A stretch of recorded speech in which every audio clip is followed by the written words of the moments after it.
So this question about what makes a human, what makes someone who's conscious, who's alive.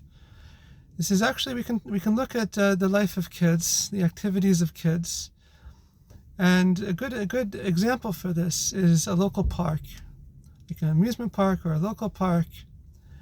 And today we'll talk about two games that kids play at parks. One is hide and seek, and the other is like climbing a mountain, climbing something like that.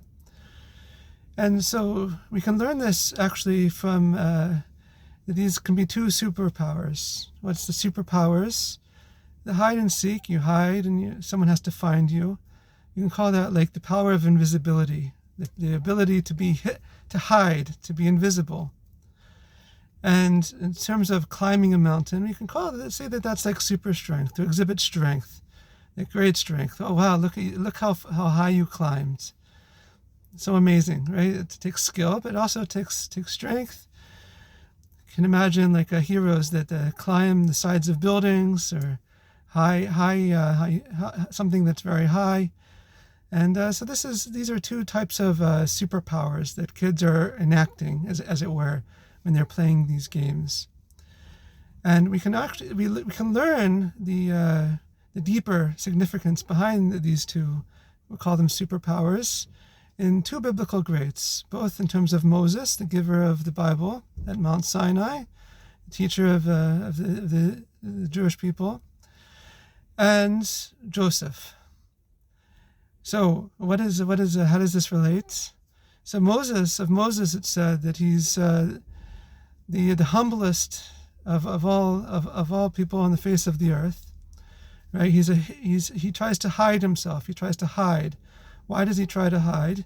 He's trying to reveal God. He views himself as just a placeholder to connect the Jewish people with God. And so this statement that Moses was the most humblest person on the face of the earth was actually written by Moses himself. Can you imagine that in the Bible? So how humble do you have to be able to write that sentence? This is something that let's say many of us maybe can't do yet. But Moses was at this level. He was able to do that without any self-awareness whatsoever. He just viewed himself as a placeholder for God. So it's like someone who's invisible, right? It's not that you can't see him, but you're reminding yourself of God when you see Moses. In terms of super strength, so what's super strength? So this was Joseph, that notwithstanding all the tests and the temptations of Egypt, he withstood. He stayed strong, stayed pure and holy, even though it meant he was thrown into the dungeon. Right? He stayed strong and positive, and is strong in his faith and strong in his actions.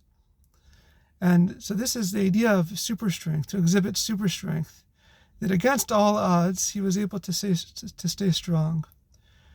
So these games that kids play, how do we AI-proof these games? How do we make it so this is something that's uniquely human? That's something that's unique about the soul, is that we need to connect it to the divine. We need to connect it to the infinite. We need to emulate these great righteous souls who were placeholders for the infinite in this world.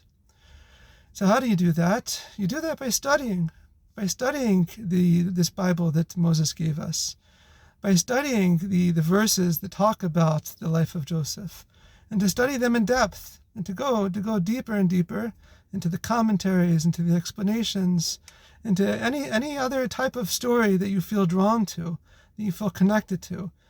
Because this is something that maybe this is a superpower within you.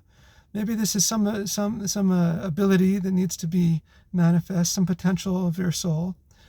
And the way to bring it out and to make sure it's true and fully expressed, but also to connect it with God, to connect it with the essence of your soul, which is God himself, is to learn the Bible.